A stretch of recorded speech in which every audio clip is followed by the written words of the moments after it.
Well, welcome back to the Azure Podcast. This is episode number 507, being recorded on the 23rd of October, 2024, with special guest Gabe.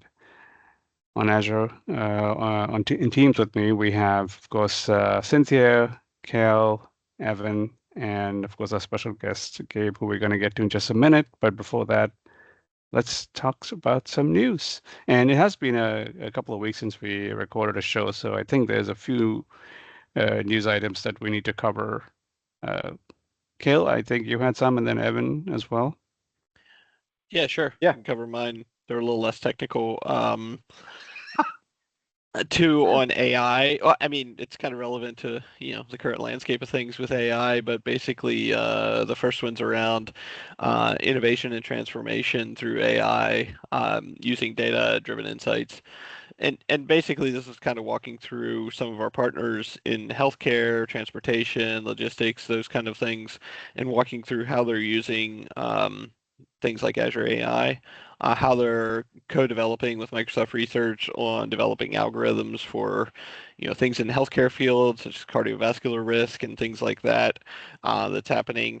But on top of that, also like as I mentioned, logistics, supermarkets, those kind of things. There's all kinds of different industries who are plugging into and taking advantage of AI.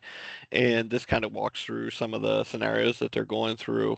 I won't get into all of them here. There's a big list of those, but if you're interested to understand more about, industry-based kind of AI and how that applies, there's a good article up on that. The second one is around higher education, again with OpenAI.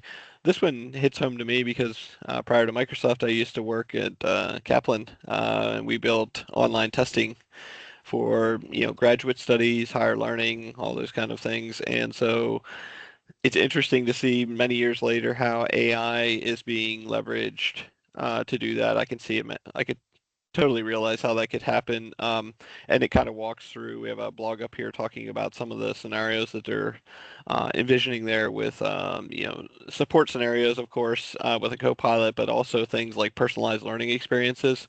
This is super important for people as they're coming up through, education system. Sometimes you have strengths in other areas and weaknesses in some, and being able to kind of tailor the course to hit on those weaknesses so that it can improve you and use OpenAI for it is pretty awesome. And so this kind of talks through how we're realizing that with Fabric and some of the elements inside Azure with the AI support to do that. That's it. Yeah, and I'll talk about the two ExpressRoute ones. I think these have been rolling out in some phases, or maybe they were private preview when I previously heard about them. But the first one is the ExpressRoute Metro concept, and what this basically is doing is today, when you do your ExpressRoute circuit, right? This is the basically private connectivity to Azure, so non-internet connectivity to Azure. You have both of it's a logical circuit as two physical devices. Today or yesterday, I guess, those were both in the same building. What we've done is we've actually built out the capabilities so that you can put them in two different peering companies. So that in essence, each router is now completely isolated from each other. So if there's some sort of localized power failure, some nasty weather or whatever, and the entire peering location goes down, you no longer lose your entire circuit. We still recommend that people have multiple regions for your circuits, or multiple peering locations for different circuits. But this is sort of you can do a little bit more without having to go all the way to cross region, which creates some additional complexity from a routing perspective. The other piece, this is the ExpressRoute guided configuration. What this is really about is trying to help our customers understand as they walk through the config, how are they making sure they're configured correctly. We found unfortunately the hard way when we've had some difficult outages where customers thought they were configured in a redundant fashion and they thought they were configured in the right way, and we just didn't help them realize that they weren't until it's too late. And that's sort of the worst possible case, because most of these customers were more than willing to do the right thing. They just didn't realize they weren't. And so we've added a bunch of stuff to the UI, as well as I believe to the PowerShell and the CLI stuff, to help make sure that you're configured the way that you want to be for the level of resiliency that's necessary your workload. So again, just trying to make it easier for you to do the right thing. Yeah, and Evan, I believe that the Metro is also targeted for use cases where there's a lot of users in a specific area, right? So maybe local governments that, have like an intense amount of You mean as far as where we're rolling it out yeah, first? like, why would you want to use like Metro, right, to get to things within a particular city is obviously I think if you have a lot of users I within don't know that that. So locale. no, because actually that would probably I'm not sure that it would cover that space because one of the requirements for, and I don't remember the exact latency, but we have a very tight latency delta that basically says how far apart these two physical peering locations can be, because we want to make sure that whichever device you happen to go through, which is non-deterministic, you're going to see the same latency. And so Okay. theoretically, any one end user will go through actually really probably both devices in both peering locations over the span of a day or a week. And so it wouldn't really cover the scenario you're talking about. What you're talking about, really, if you have a lot of people in the area, you probably just want a higher skew circuit, so Correct. you have In that. that, And then got it. yeah. Excellent. All right. So you guys might remember back in episode 501, we talked about the Cobalt 100 processor with Arpita Chatterjee and Noah Wood, the PMs, and happy to announce that that is now being generally available, right? So that was in preview at the time. So the Cobalt 100 processors, the ARM-based virtual machines using the Microsoft created processors are now publicly available, and they offer the lower cost, better utilization, etc. So all those, if you need more details, you can certainly go and listen to that episode there. Another new update which is in public preview, is what they call VM Watch for Azure VMs, right? And this is a new extension or added to the existing Azure Application Health VM extension. And what it is that out of the box, when you boot up the VM without any additional cost to you, some telemetry, essential telemetry, is sent into the Azure's AI operations center, right, from your VM. And so by kind of consuming all of these things, it's able to quickly figure out if there's any issues with it, and kind of do something, kind of retroactively do something, or even proactively. So this is a feature that's available like without any additional cost to the user, but you get that additional benefit that there is more eyes watching your VM now because it's directly connected to the Azure AI Ops Center. And again, the ExpressRoute ones, I think you already covered, Evan. So thanks for that. And that's kind of all I had. Anything else that I missed?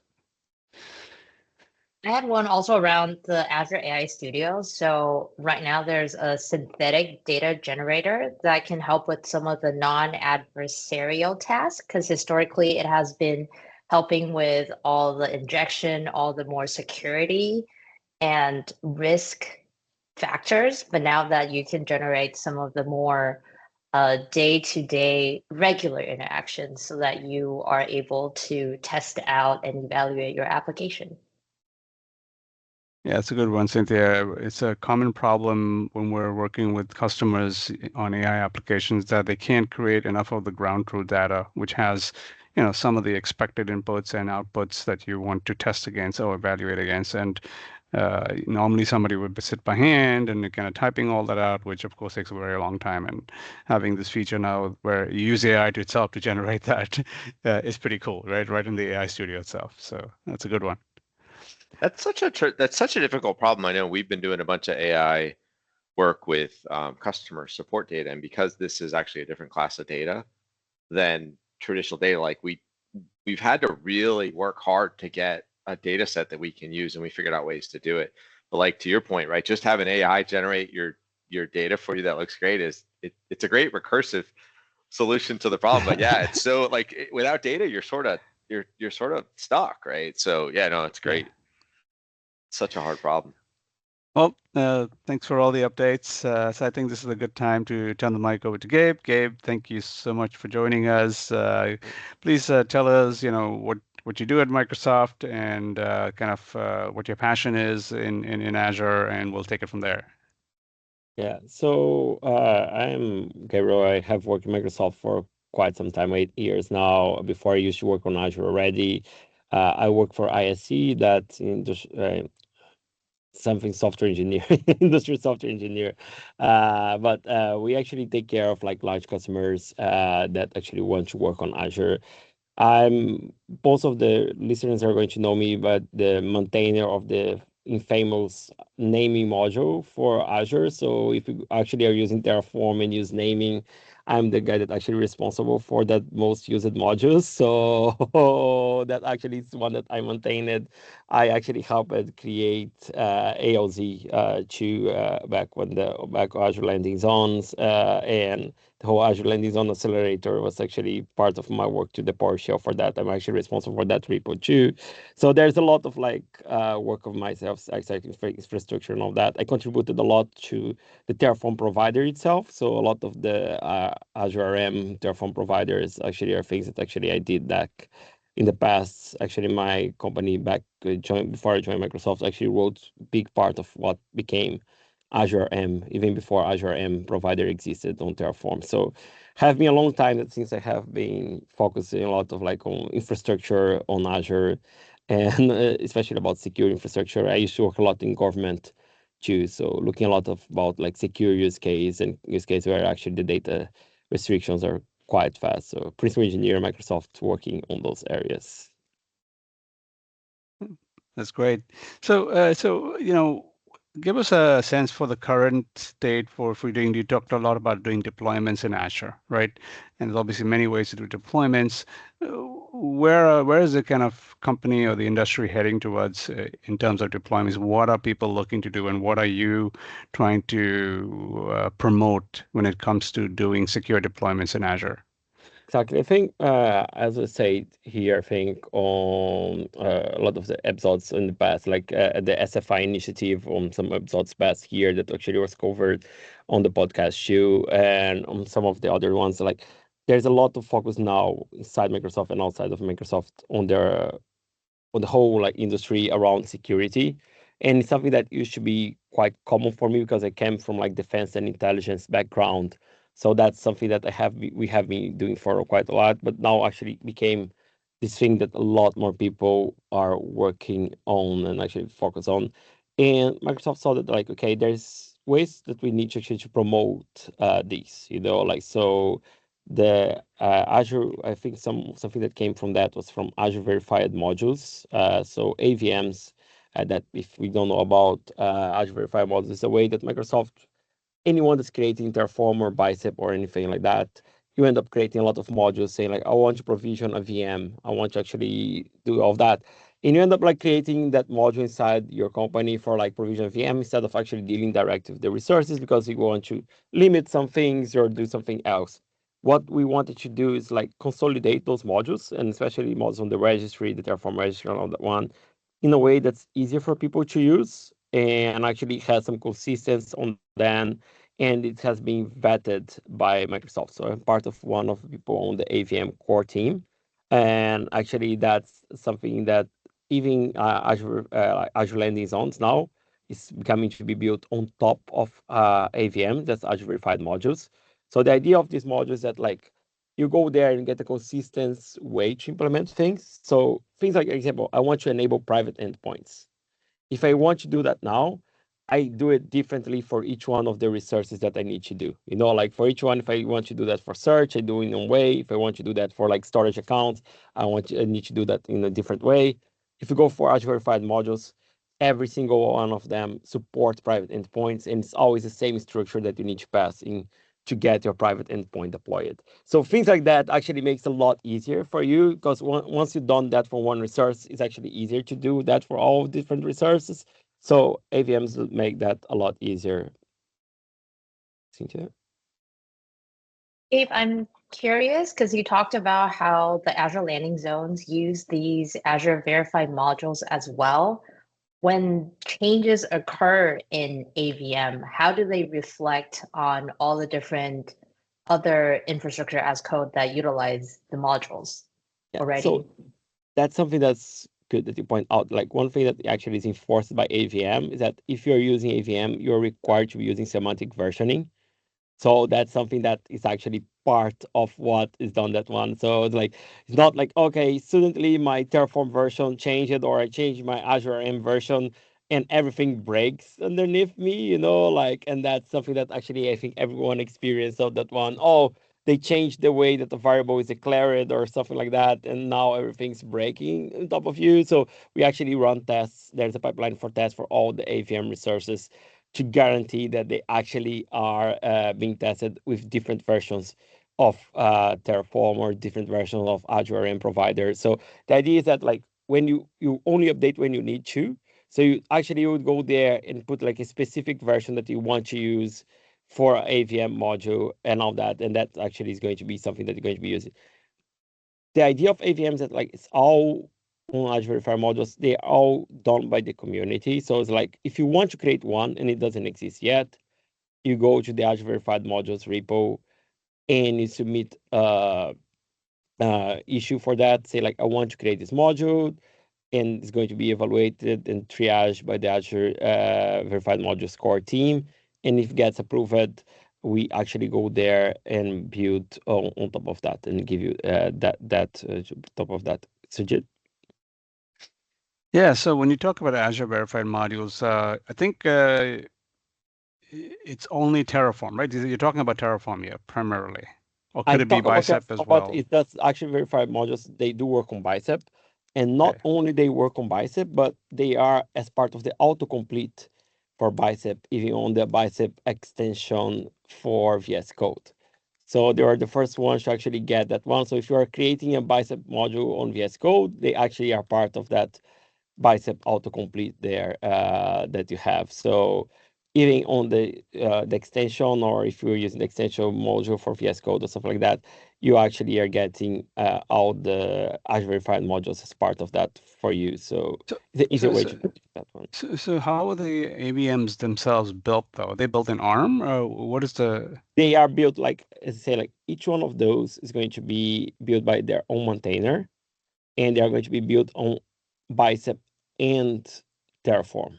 I see. So like if there is not always compatibility. For example, I might have AVMs that have been, because there is no coverage yet of all the resources. So you might have verified modules that have been done, for example, for Azure Machine Learning that might have been done in Terraform but not Bicep, and might be like that Azure Search has been done on Bicep but not Terraform. But as we get more coverage, these things are going to go away. Okay. You mentioned you can raise an issue. Is this like a Microsoft only thing? Like people who are not members, employees of Microsoft, like they can raise issues, they can contribute. Yes. How's that work? Yeah, like the idea is that like you can raise issues and you can contribute and actually be like any part of that for any of those modules. So like anyone from the community, anyone that's using Azure can contribute and use that one. For example, the AKS Azure Verified module does get a lot of contributions from the community, from people that are just using AKS and want to actually improve that one and add some new functionality and all that. Any of those modules actually is compatible with the Aware architecture framework. So you actually, if you know like, oh, how can I know that what I'm building is actually compatible with WAF? I can actually just say, okay, I'm using an Azure Verified module, so I know that's actually already compatible with WAF. So like I actually take out these things for me. So, but anyone can commit. There is a catch though. You can add things to repos, to like modules that are existing and actually that and create issues. You cannot be an owner of a module if you are not a Microsoft employee, but apart from being an owner of a module, you can actually request modules or contribute to modules, even being outside of Microsoft. Sujit? So if so it sounds like, I mean, it sounds great. So if I am somebody that is trying to create a new deployment, maybe I have a new app that I'm building, and we are working on a new, like a chatbot style with AI sort of application now with my team. It sounds like using Azure Verified Modules would help me, right? Get on that journey, because that'd be first of all, I wouldn't have to think of a lot of things, and everything's configurable. It's just kind of slap in the module, passing parameters, and things should work. But at the same time, it sounds like I'm also buying into a prescribed sort of architecture or set of requirements, right? With these AVMs, you mentioned security as being a very top score. So you have to buy into this whole sort of security mindset when you go in. Is that a fair That's way of like describing it? AVM itself is not that opinionated. We do have a project that's soon coming live. That's Kyra. That's a more opinionated version that's probably going to come live soon. That actually gives you only secure options. AVM itself, for example, if I want to create a public endpoint for my storage account, I can create a public endpoint for my storage account. Kyra is more about like you are not allowed to create any public endpoints, but that's not public yet. If you want to do that on Kyra, please talk with anyone from Microsoft that actually can point you to inside ISC, and they could actually help you with that one. But if you are from the community, and you're going to need to wait for a few months for that. But the AVM itself, they give you some well architecture practice, like on your module, but they are not that prescriptive. They give you enough flexibility for you to actually do the things different ways. Like you are still required things like, okay, you're required to have availability zones for all your VMs and things like that. And again, if you don't want to do that, if you don't want to build something that's part of the well architecture framework, or you don't want to do something that actually respects all those good practice, then verified modules are not for you. But honestly, why are you even do infrastructure as code if you don't want to follow that? So that's going to be a different discussion, like uh, that's a point for me. Yeah, so yeah. When you talk about these modules, are these modules of, you mentioned availability zones, you mentioned storage accounts. Can you also deploy a module of an architecture to start? Because I know you also mentioned well-architected framework and the landing zones. So there's two different things on Azure Verified Modules. There's two types of modules. There are resource modules and there are pattern modules. So resource modules are just, as I say, a simple resource and is not opinionated. So if I'm looking at a resource module, it's just saying that, okay, I'm gonna deploy a storage account. I'm gonna deploy a key vault, like it's just these simple things. When I'm using like an pattern module like that are these different modules is a composition of different resource modules. So I can actually say I want to deploy a 3-layer app, like structure or something like that, or like I want to do a RAG pattern. So I actually going to go there and it's going to deploy to you Azure Machine Learning and Azure Search and the storage account that you need and connect all those different things. And the pattern module is going to have all of that done for you. So you can actually just deploy that module that's going to have all of that, and it's going to be a little bit more opinionated about those things.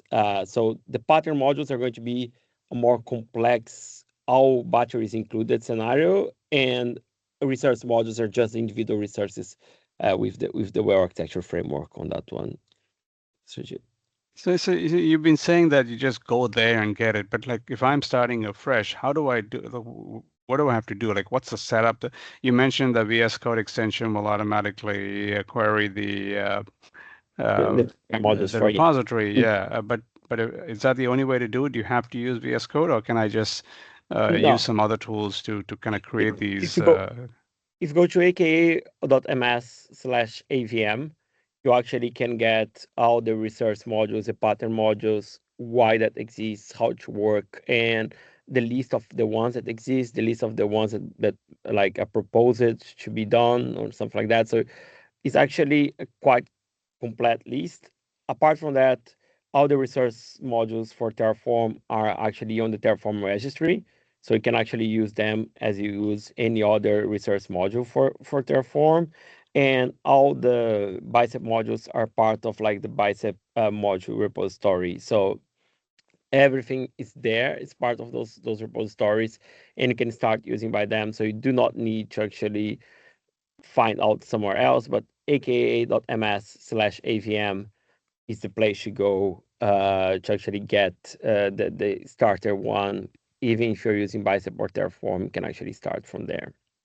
This almost sounds like, I mean, and I'm a software developer, and I use things like Maven repositories and NuGet repositories for all of my .NET and Java modules. This sounds like the equivalent for infrastructure as code, right? Yes. Where you have these kind of repositories. That I think that definitely Yeah. is a compelling proposition. Yeah. Yeah. The idea is that like you're going to get something that has been validated by the Microsoft team to at least compliant to some of like the pipelines that we have and some of the architecture frameworks that we have. So it's going to be perfect, maybe not for a scenario, but it's going to be a long way closer than you starting from scratch. The idea here again is always like, how can I accelerate your development? How can I actually make you do less work to get this done? So that's the whole goal of AVMs, like, and actually, and there's a whole vibrant community behind it that actually goes there and fix all those things and correspond to those modules. So it's quite nice to see. And there's actually even like product teams inside Microsoft that are relying on AVMs to deploy their own infrastructure right now. So yeah. And when I reference these AVMs, are they actually downloaded to my computer? Like, I'm trying to see, like, what the sort of, I wouldn't say ownership, but what does the customer get and maintain once they reference the AVMs? Because the customers are going to be in secure environments. They're going to kind of create Yeah. these deployments, and then they probably store it in their own source code repository as infrastructure as code. And then so I'm trying to understand what's the maintenance story for them Yeah, going forward. so that's two ways for you to do that. One, if you're using Terraform, you do a Terraform init that actually would download all those AVMs to your local, and then you'd store anything from your log file together with your .terraform folder. So that's a way that you could actually have all of that locally, and then you do not need to contact the internet anymore, and everything's running from your local storage. So you do not need to do any of that. From bicep files, the repository, just clone the repository and reference from that repository directly if you want to actually reference those ones. So those are the two ways that you can actually have all of those files locally if you want to do that one. Terraform does support you to proxy those. So you can actually proxy the Terraform repo and have like the same way that you can actually have your private Maven repository. Like if you're using Java or anything like that, you can have your private Terraform repository to where you can actually have your modules there. And then you can use just like these Azure Verified Modules and just push that one, put those ones from the public Terraform registry to your internal and then referencing from there instead of actually referencing from the public Terraform repo. That is actually well documented on the Terraform website too. So if you are on a more restricted secure environment, that is a way for you to actually get those things going too. How does that work? Maybe this is a little in the weeds, but like licensing. So you typically in open source, if I take somebody's stuff, like sometimes there's licenses that I have to give back. Is it? I just wondered in general, like, is this? It seems like this is very like open source. Is it just all governed by one license, like an MIT license or something? Or Exactly. That's another requirement that is actually for anyone that's creating any of these like research modules or like pattern modules. One of the requirements that we have is that all those modules are licensed under MIT. So if you can work with that license, you can actually work with any of those modules. So that's another thing that sometimes gets in the weeds with our customers, saying like, oh, I'm getting this module from somewhere on the internet, but what's the licensing for that? And you actually end up finding out that the person did not put any license on it. So if they actually come and put one, how you actually justify that to your legal team. So that's something that actually we're trying to organize and you get as part of that. So the licensing of all of those modules is required to be an MIT license. So it's easier for someone to just say, I can trust those ones. They always have the same licensing on that too. Right. And you kind of briefly mentioned the word Kyra a couple of times. We like to provide our listeners with kind of an expansion on any acronym. So is there an expansion that we should at Yeah. least let them know so that they know So what to like expect? Kyra is composable AI reference architecture. So the idea of Kyra is, like we talked about the pattern modules for AVMs. So the Kyra would be giving those pattern modules for more focus on different AI scenarios that you have. So, for example, if you want to do a RAG experiment, or you want to do a text summarization, or you want to chat with your data or something like that, one of those scenarios is actually just giving you batteries included, everything that on that scenario. But let's talk more about that when it's out. So actually, you'll be happy to when it's out to the team. Don't Actually, worry, come back. ChatGPT, you'll learn about it, and then we'll just learn it through there. That's all. Exactly. Yeah. That's great. We're That'd be looking forward great. to that. Well, yeah, Gabe, this is great. Any more questions with Gabe before we let him go? Oh, this is great. Thanks, Gabe, for coming in, talking through this. I was not, I haven't been involved with ABM, so it was helpful for Yeah, me to understand the concept. So same here. Thanks for sharing all of that with us and our listeners.